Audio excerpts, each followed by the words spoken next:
भारत र चिनिया सेनाबीच सीमामा तनाव बढेको छ। भारतीय सैनिकलाई चिनिया सेनाले हिरासतमा लिएको र त्यसको केही समयपछि रिहा गरिएको खबर सार्वजनिक भएको छ। भारत र चीन बीचको विवादको मुख्य कारण सीमा क्षेत्रमा निर्माण कार्य भइरहेको विभिन्न संरचना र सीमाका विषयमा हुन्। स्रोतका अनुसार सीमामा दुवैतर्फको सेनाहरू परिचालन बढाइएको छ। स्थिति सुधार गर्न प्रत्येक तहमा वार्ता पनि भइरहेको छ। राजनीतिक, कूटनीतिक र सैन्य तहमा यो कुरा सुल्झाउने प्रयास भइरहेको छ।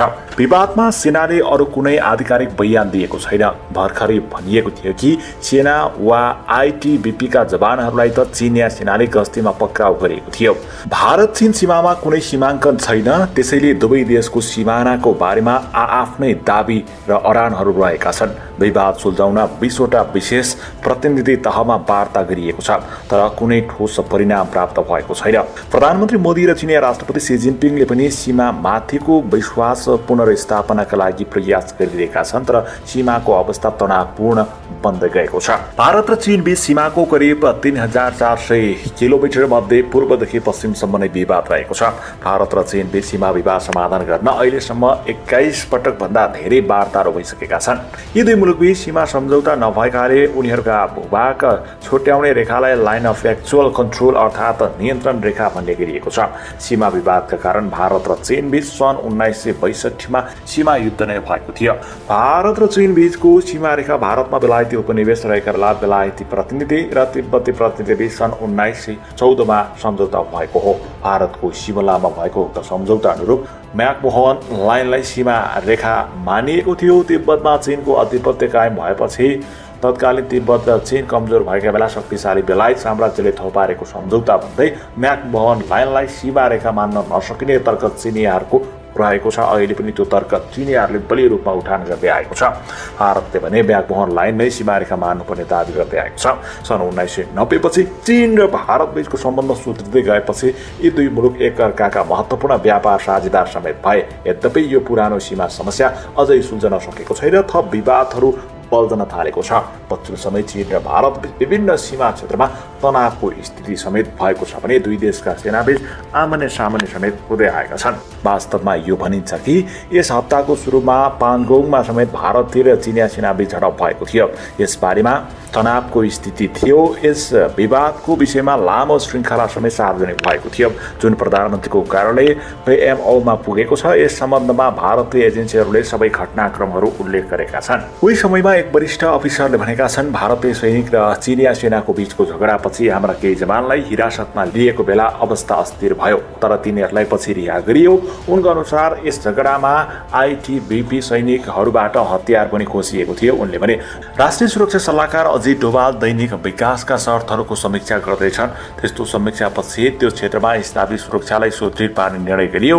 त्यसपछि उनले गलवान क्षेत्रमा पनि आफ्ना सेनाहरू बलियो बनाएको र त्यस क्षेत्रमा खटाएको बताइएको छ। स्रोतहरूले पत्ता लगाए कि भारत र चीन दुवैले गत हप्तामा थप सैनिकहरू खटाएका छन् र उनीहरूले पानाङसे, टेमोकोक र गालवान उपत्यका क्षेत्र लगायतका पूर्वी लद्दाखका 3 इलाकामा LLCको छेउछाउमा किल्लाहरू र प्लेटफर्महरू पनि निर्माण गरेका छन्। भारतीय सेनाले PMOलाई पनि सूचित गरेको छ कि यस महिनाको सुरुमा पूर्वी लद्दाखको विवादित क्षेत्रमा चिनिया हेलिकप्टरहरू पनि भेटिएको थियो। भारत र चीन बीच डोकलाम क्षेत्रमा पनि विवाद कायम रहेको छ। सन् 1950 मा नेपाल र भारत बीच सन्धि हुनुभन्दा अगाडि सन् 1949 मा भारत र भुटान बीच सन्धि भएको थियो। चीनले सन् 1996 मै भुटानलाई डोकलाम सीमा विवाद मिलाउने सूत्र प्रस्ताव गरेको थियो। चीन र भुटान बीच डोकलाम बाहेक भुटानको उत्तर पूर्वमा रहेको पासालुङ र हर्कालुङ क्षेत्रमा पनि विवाद छ। चीनले 495 वर्ग किलोमिटरको उक्त भूभाग भुटानलाई दिएर त्यसको सट्टा 269 वर्ग किलोमिटरको डोकलाम क्षेत्र आफूले राख्ने प्रस्ताव गरेको थियो। कतिपय भुटानीहरू चीनसँग लेनदेन गरेर सीमा विवाद मिलाउनु पर्ने पक्षमा छन्। चीनसँगको सीमा विवाद भुटानले ठेक्न नसक्ने उनीहरूको राय छ, तर डोकलाममा भारतीय चासोलाई लट्याउन पनि भुटानले सजिलो छैन। सन् 1984 देखि भुटानले चीनसँगको सीमा विवादमा भारतको अनुपस्थितिमै वार्ता गर्दै आएको छ। सन् 2007 मा संविधान नै संशोधन गरेर भुटानले आफ्नो विदेश नीतिमा भारतको भूमिकालाई सीमित गरेको छ। व्यवहारमा भने भुटानसँग त्यो सामर्थ्य छैन। चीनलाई पनि यो थाहा नभएको होइन। भारतकै कारण भुटानले चाहेर पनि आफूसँग कूटनीतिक सम्बन्ध स्थापित गर्न सकेको छैन भन्ने चीनलाई राम्रोसँग थाहा छ। चीनका सरकारी सञ्चार माध्यमले भुटानमा अहिले देखिएको तनावलाई जसरी उठाएका छन् त्यसले भारतलाई चीनको चाहना के हो भन्नेमा थप सशङ्कित बनाएको छ। सरकारी नियन्त्रणमा रहेको चिनिया अङ्ग्रेजी दैनिक ग्लोबल टाइम्सले अहिलेको तनावलाई लिएर लेखेको सम्पादकीयमा भुटानप्रति कुनै गाली वा आक्रोश पोखेको छैन। बरु भुटानलाई भारतले जबरजस्ती आफ्नो नियन्त्रणमा राखेको र त्यो नियन्त्रणबाट बाहिर निस्कन चीनले सहयोग गर्नुपर्ने उसले लेखेको छ। ग्लोबल टाइम्सको उक्त सम्पादकीयको पहिलो वाक्यमै भुटानमाथि सहानुभूतिका शब्दबाट सुरु हुन्छ।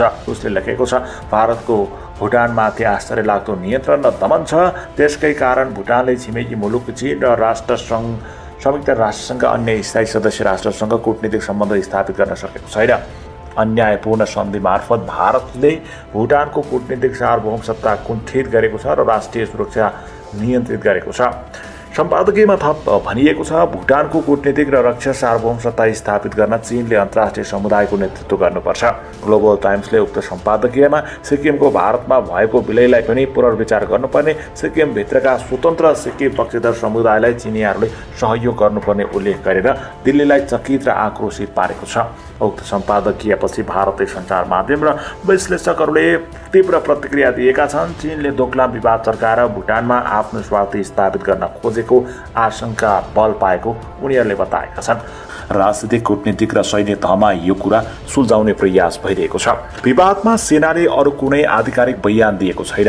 भर्खरै भनिएको थियो कि सेना वा आइटिबिपीका जवानहरूलाई त चिनिया सेनाले गस्तीमा पक्राउ गरिएको थियो। भारत चीन सीमामा कुनै सीमाङ्कन छैन, त्यसैले दुवै देशको सिमानाको बारेमा आआफ्नै दाबी र अडानहरू रहेका छन्। विवाद सुल्झाउन 20वटा विशेष प्रतिनिधि तहमा वार्ता गरिएको छ, तर कुनै ठोस परिणाम प्राप्त भएको छैन। प्रधानमन्त्री मोदी र चिनिया राष्ट्रपति सी जिनपिङले पनि सीमा माथिको विश्वास पुनर्स्थापनाका लागि प्रयास गरिरहेका छन्, तर सीमाको अवस्था तनावपूर्ण बन्दै गएको छ। भारत र चीन बीच सीमाको करिब 3400 किलोमिटर मध्ये पूर्वदेखि पश्चिमसम्म नै विवाद रहेको छ। भारत र चीन बीच सीमा विवाद समाधान गर्न अहिलेसम्म 21 पटक भन्दा धेरै वार्ताहरू भइसकेका छन्। यी दुई मुलुकबीच सीमा सम्झौता नभएकाले उनीहरूका भूभाग छुट्याउने रेखालाई लाइन अफ एक्चुअल कन्ट्रोल अर्थात् नियन्त्रण रेखा भन्ने गरिएको छ।